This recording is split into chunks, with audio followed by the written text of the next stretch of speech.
On April the 27th, I will have my first anniversary of being on YouTube, my 1 year anniversary. And that was the day that I posted my first video. That's strictly not true, actually.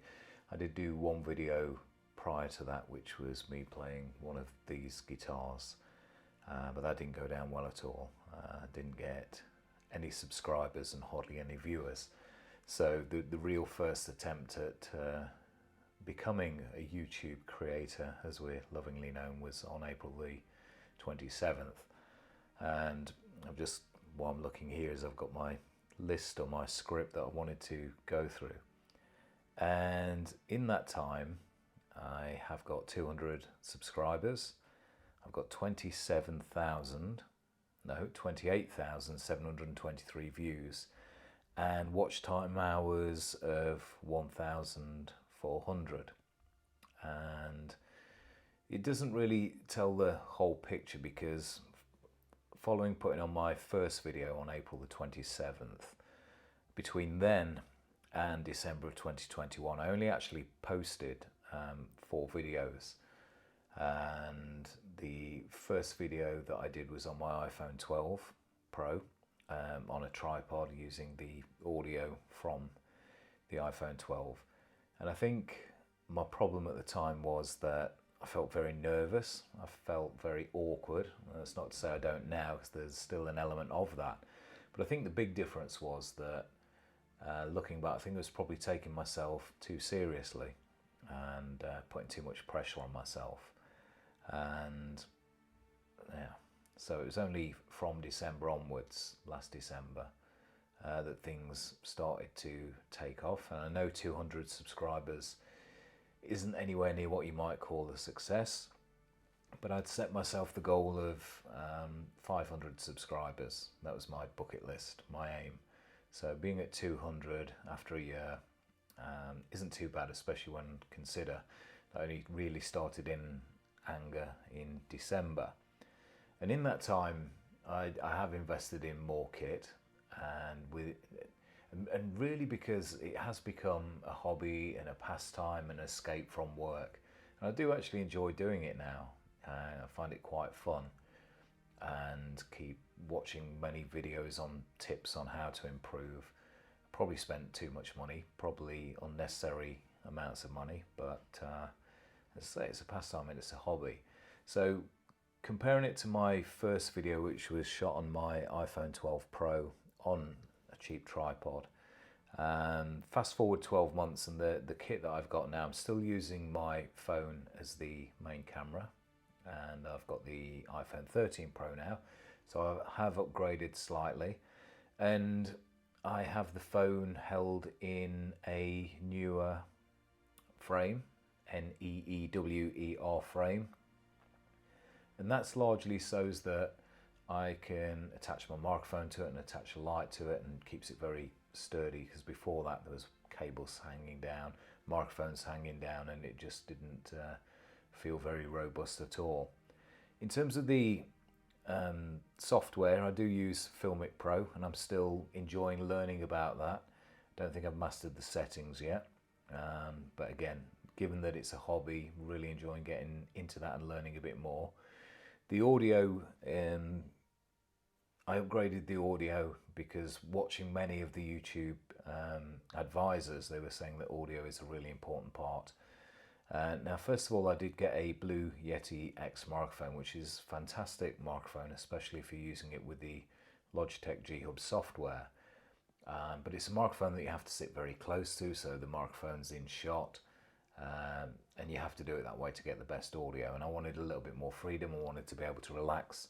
So audio-wise, I now use the Rode Wireless Go 2, and I attach a Rode Cavalier mic to those.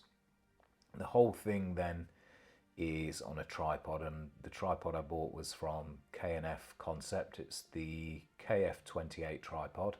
All of these things I will take photographs of and put them in the video, so you'll see them as we're going along.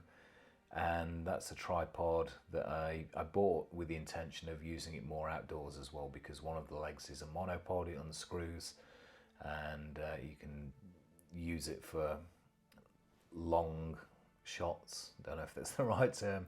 Put your camera on the end, extend it, and take high up shots, or just take really long shots. But it's a good little tripod. And lighting, this is an area where I have probably invested too much, and I've certainly not mastered lighting yet. It's proven to be one of my biggest frustrations in terms of being able to get the ISO right on the camera with the lighting. But nevertheless, I invested in 3 Elgato lights. I've got the key light, I've got the key light Air, and I've got the key light Mini. And that's going to be one of the things that I'm really going to try and master in the videos and months to come, to just try and get those moody shots. As I say, watch loads of videos, follow the tips, 3-point lighting, all of that, but I just can't recreate what you see in some of those videos. And then finally, when it comes to editing, I use LumaFusion, and actually do that on my iPad. I've got LumaFusion on my iMac, but I've also got it on my iPad, and I just find it easy, especially with the Apple Pencil, to work around, and very quickly and very easily for somebody that is a new starter. It's quite straightforward in terms of editing the videos to this sort of standard anyway. So if I'm looking to the next steps of how I'd want to take this further, as I've said, my bucket list is to get 500 subscribers by year end, so I need to keep the activity levels high and keep going. But I do also need to think a bit more about content, because sometimes I do still feel that I'm trying a little bit too hard in terms of trying to think of ideas. You know, I'm bored of an evening, bored of a weekend, thinking, I'll make a YouTube video, but no idea what to do it on, so it'll end up being a video of anything. I'm also, now this isn't, I don't think this is really necessary, but it's again one of those temptations. I'm really tempted to upgrade my camera.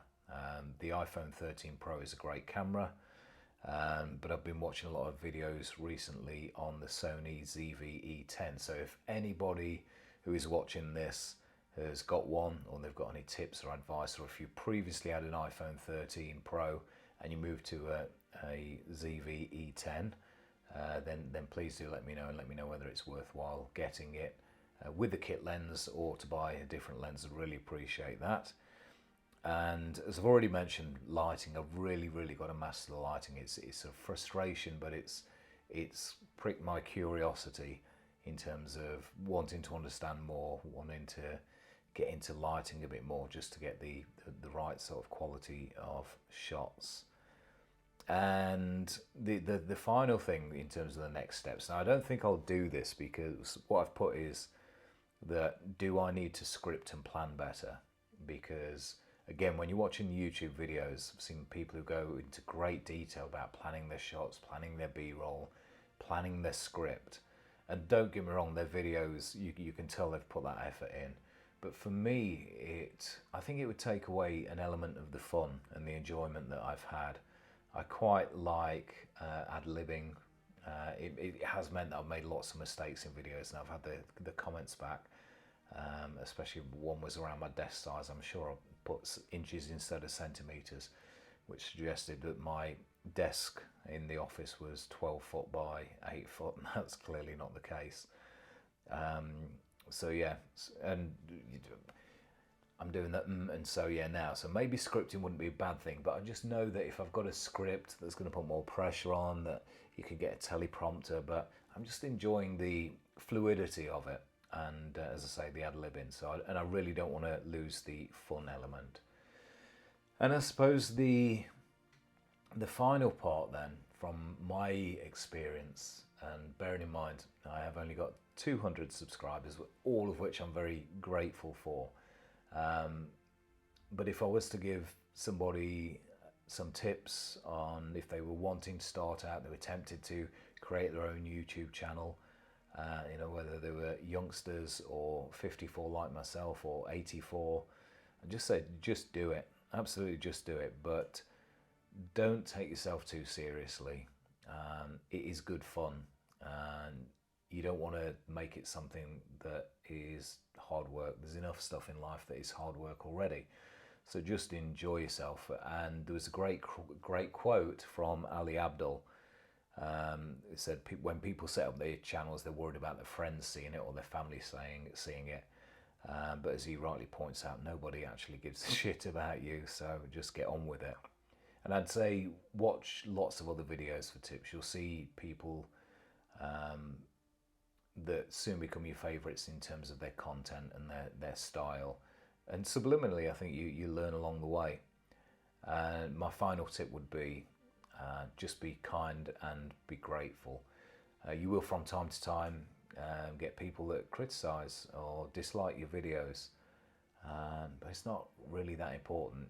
It's important from the point of view where you should take the tips and use the feedback, but don't worry about it too much and certainly don't get down about it. As I said, be kind and be grateful. So if somebody gives you some feedback, say thank you for it and use it.